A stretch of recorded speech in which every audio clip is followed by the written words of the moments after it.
It was a nice meeting in terms of the atmospherics, but a very disappointing meeting in terms of the substance. A new tone in U.S.-DPRK relations, a more constructive one. Hundreds of steps that must be taken before denuclearization is complete. The United States will stop military exercises with South Korea. Very big mistake, both in negotiating terms, but also in terms of the impact on our alliance with South Korea. But it's not something that we should be front-loading into this as a gift to the North Koreans. From the Voice of America, this is Washington Talk. Hello, I'm Eun-jung Cho at the Voice of America. Welcome to this special edition of Washington Talk. President Donald Trump is the first sitting U.S. president to meet with a North Korean leader. During their meeting in Singapore, Chairman Kim Jong-un signed an agreement reaffirming his commitment to complete denuclearization. What did the U.S. gain and give up in the Singapore summit? Now, my guest today, Mr. Thomas Countryman, Chairman of the Board of Directors for the Arms Control Association. Mr. Countryman was a Korea Foreign Service officer for 35 years and served as acting Undersecretary of State for Arms Control and International Security. Also joining us today, Ambassador Alexander Vershbow, Distinguished Fellow at the Atlantic Council. He served as U.S. Ambassador to the Republic of Korea from 2005 and 2008 and was also Deputy Secretary General of NATO. I'm also joined by Mr. Frank Jannuzi, President of the Mansfield Foundation and former advisor to the Senate Foreign Relations Committee. Welcome to the program, all of you. Good afternoon. Thank you. Afternoon. Hi. The two leaders made a 4-point agreement on the new bilateral relationship, on the peace regime, and complete denuclearization, and POW remains returning them. So how would you put this agreement briefly in one sentence? Well, I would say it was a nice meeting in terms of the atmospherics, but a very disappointing meeting in terms of the substance. There was absolutely no advance on denuclearization. In fact, it's weaker and more vague than previous agreements under previous administrations. And President Trump seems to have made a unilateral decision to suspend Korean-American military exercises, which is a serious blow to the ROK-U.S. alliance. So I definitely see a negative result when you look at the balance sheet. I would say that so far neither side has gained anything of substance or given up anything of great substance. It's very positive that this result, this wonderful photo opportunity, delays any prospect of a military conflict in Asia, but the real hard work only begins now. Well, I found the summit, on the one hand, to be a bit of a thin gruel. The substance was sorely lacking. On the other hand, when you're talking about achieving peace and denuclearization on the Korean Peninsula, you need to start with the right spirit and tone and high-level commitment. And I think the two leaders did establish a new tone in U.S.-DPRK relations, a more constructive one. And they also agreed to keep talking. And this is going to be a long and difficult process. And Mr. Jannuzi, what was achieved in terms of the most important goal of denuclearization? Well, the only thing achieved toward that goal at the summit was to reiterate, but in very vague terms, North Korea's commitment to complete denuclearization. Missing from the joint statement is any specificity about things like the peaceful use of nuclear power. Can North Korea have peaceful space launch vehicles as distinct from ICBMs? And there's no timeline and no process yet associated with these commitments. I would have preferred to have seen an agreement that, for instance, might have established at a date certain the moment at which North Korea would suspend the production of fissile material, plutonium and uranium. That is not a part of this agreement yet. So there's enormous work to be done. If any one of you can take this question, so even after the signed agreement, is it there's a big gap between North Korea and the United States in the concept of denuclearization? I'm afraid there is, or at least there's no evidence that that gap has been closed. I think U.S. tried. They had all these frantic negotiations in the week leading up to the summit, with Sung Kim called out of retirement to, or out of his different job to do the negotiations. But the North Koreans gave absolutely nothing, as far as I can tell. And so all these questions are left unanswered, including what Kim Jong-un wants in return, because it's denuclearization of the Korean Peninsula, not just of North Korea, which is not a new formulation, but nevertheless, we have to suspect that he wants to see some serious reductions in the U.S. presence, if not the withdrawal of all U.S. troops, perhaps removal of the nuclear umbrella. So I think we're starting really at square one, and I fear that the move on exercises actually squanders leverage that could be used in these very important follow-on negotiations that now will begin. Well, it was only a few weeks ago that the Trump administration had rejected a freeze-for-freeze proposal, suspending North Korean production of fissile material in exchange for a freeze of U.S. military exercises. So it was passing strange to hear President Trump give up the joint exercises and essentially get nothing in return. That was an awkward and unusual development. Really good. Awkward is a very nice word. In talking about denuclearization, the statement was very similar to agreements that the U.S. and North Korea made 25 years ago in the Clinton administration. It's not surprising that there are different points of view between the U.S. and North Korea.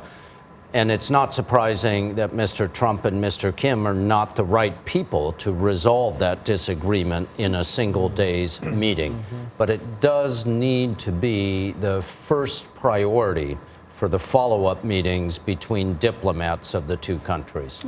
And I would say that the other aspects of the deal that is at least outlined, a peace regime for the Korean Peninsula and normalization of relations, need to be held as leverage for denuclearization, because otherwise we'll be giving Kim Jong-un everything he dreams of. International stature, de facto recognition as a nuclear weapon state, and giving up absolutely nothing in return, which turns the whole aim of this process on its head. We just, Mr. Countryman, just compared with the past agreements, and since the past agreement in 2012 and 2005, North Korea's nuclear program has become more sophisticated. So how is it more difficult to denuclearize, dismantle, and verify? North Korea has dozens of locations, hundreds of buildings, thousands of scientists, and you have to be able to address all of those and make sure that they are no longer employed for the production of weapons. So it's a years-long process. So important to understand that this is about risk management. The process of denuclearization should proceed with the highest value, highest risk items to be addressed first.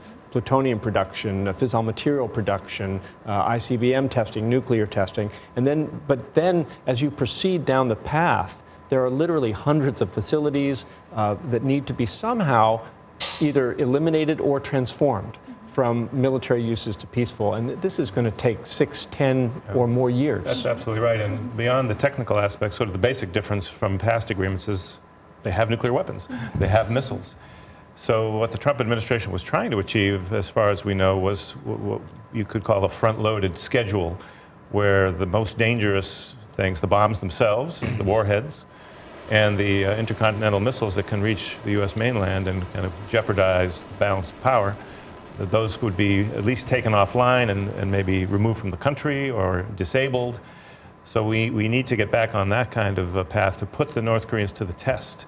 Because right now they've given nothing, either on the scope or the timing of this. There's nothing on verification. So Ambassador Vershbow just mentioned about the weapons and the ICBMs. What other things should be put down on paper in the first follow-on discussions? What are the most important in denuclearization? I'm not sure everything has to be put down on paper immediately. It's important to begin negotiating and narrowing the differences, but not necessarily just sign agreements until there's much more progress. One of the first things that North Korea could do would be to make a complete declaration of all of its nuclear material, facilities, weapons stockpile. That would be a significant step. It could also return to the Nuclear Non-Proliferation Treaty, which it claims to have withdrawn from. It could ratify the Comprehensive Test Ban Treaty, which would be an extremely important goodwill gesture. Another important point, which was not in the signed agreement, but was that President Trump told the reporters that now the United States will stop military exercises with South Korea. So how do you see this in the perspective of give and take in negotiations? Well, I mentioned this already. I think it was a very big mistake, both in negotiating terms, but also in terms of the impact on our alliance with South Korea. I know this from my time in Korea, but also as a veteran of NATO, that the key to an effective deterrent and defense capability is maintaining your forces at readiness so that they're able to go into action without any warning, and that they're interoperable with fellow allies. So U.S. only keeps its troops in Korea for 1 year at a time, and then they rotate. So you need exercises every year to have that high level of readiness. And this sends a very bad message that the president doesn't think this is important. And I think my friends in Europe are going to be worried about this too. So to have the president of the United States adopt the North Korean verbiage describing our defensive exercises as a provocative threat was very surreal. I think that adjustments in the U.S. force posture and exercise posture are entirely appropriate down the road when we see progress in denuclearization, when we see changes maybe in the North Korean force posture and their exercise posture. But it's not something that we should be front-loading into this as a gift to the North Koreans. It should be something that we hold as a bargaining chip for real progress. Yeah, the North-South Summit Declaration spoke of balanced force reductions of conventional forces by the two Koreas. That should be well advanced, and then perhaps the U.S. troop level could be reduced as well. Yes. South Koreans seemed blindsided by the announcement by President Trump, and the reaction from South Korean President Moon Jae-in was that the Sentosa agreement was a historical one, and that he didn't make any mention about the stopping of the military exercises. So how should we interpret this reaction from South Korea? It concerns me. We can only succeed in this very long process of negotiation with North Korea if we have the tightest possible coordination among the U.S., South Korea, and Japan as well. And for the president to surprise Seoul in this manner is bothersome. I don't think it's fatal. I think that we can catch up on this kind of coordination, but it was not a happy sign. Yeah. And reportedly, the Department of Defense, the Pentagon, didn't know about it either. So that's not encouraging as well. What was also missed out from the agreement was any mention of human rights. Of course, President Trump said that he did discuss this with Chairman Kim Jong-un. So is this a missed opportunity on the U.S. side, or is it better to discuss human rights later on in the negotiations? Well, look, as someone who used to work on this for Amnesty International, I was glad that the president said that he raised human rights issues with Kim Jong-un. I also think that there's no situation on the peninsula that is more conducive to improving human rights than a situation of peace. So the objective of peace and denuclearization should not be held hostage to North Korea's horrendous human rights record. What is lacking again is either a roadmap or a game plan for how we are going to integrate our concern about North Korea's human rights situation into the process of normalization of relations. Well, China was very quick to react to the summit. Right after the summit, China made an announcement that UN Security Council should ease sanctions on North Korea. So do you think China had planned on making this announcement and just waited for that moment for the summit to close? I'm suspicious that that's the case, and I'm sure the Russians won't be far behind in suggesting sanctions relief. So there, I'm pleased that President Trump and everybody on the U.S. delegation is reaffirming that there will be no sanctions relief until there's some concrete results on denuclearization. I mean, we may not need to wait till the very end. I mean, if the North Koreans really demonstrate their seriousness, they prove that my skepticism is wrong, they start chopping up a few missiles and show us that this is different, then maybe we can do a gradual relief of sanctions. But it's far too early for that. The Chinese, I think, shouldn't be surprised at getting slapped down by the United States on this. Well, I agree with that. And the United States should not consider changing the Security Council resolutions until North Korea has actually taken concrete steps. The problem with the Chinese statement is that the Chinese always say we are implementing Security Council resolutions. And they say that when they really are implementing the resolutions, but they also say that when they simply look the other way and ignore the violations. What I'm afraid will happen is that China will now stop the serious implementation of sanctions that it has pursued for the last year, and that will, in effect, release the pressure on the North Korean regime and release it prematurely. I think this question goes to Frank, and the returning of the remains of the POW was in the 4-point agreement. So was this that high on the priority for the United States? Well, you know, I was so pleased to see that issue mentioned. I was stunned that it was the only specific confidence and security building humanitarian item of any specificity in the agreement. When I visited for the first time North Korea in 2001, I had the privilege to go and see a site where U.S. soldiers were preparing to dig for the remains of their comrades left behind in the war. This operation, this joint operation with the Korean People's Army, provides meaningful security assurances to the North Koreans, because while our troops are on the ground, we're not going to do anything. And it also is a great opportunity for the U.S. military to forge connections to the Korean People's Army, which, after all, is in charge of these nuclear missiles and the like. So I think it's a great thing to include, but it's clearly not a strategic issue between the two countries. It's a humanitarian issue, one of great importance to American families. But the fact that they included it, to me, suggests that they were desperate to put something in the agreement that was specific, and this was the only one they could come up with. I'd like to ask any one of you, so what is the importance of the follow-on negotiations from now on? What should be done? Well, the follow-on negotiations become the main event now. This was kind of a preliminary, and the positive atmosphere at least gives us a sort of sense of hope that this process could move forward. But the nitty-gritty of denuclearization was really not advanced by the summit. So Pompeo and the experts that he's going to organize now have a very steep hill to climb in order to actually get some concrete results and put the North Koreans to the test. Pompeo clearly is on top of this brief. He's already met twice with Kim Jong-un, even before this summit. So hopefully we can rectify some of the mistakes or missed opportunities in this summit when we get into the serious negotiations. We shouldn't set any artificial deadlines for ourselves.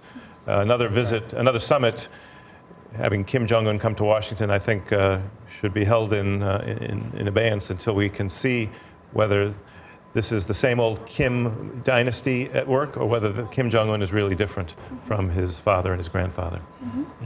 I agree that the Secretary of State, Mr. Pompeo, is in the driver's seat now, and that's appropriate. It can't be the president to get into these level of details. It shouldn't be the National Security Advisor, John Bolton.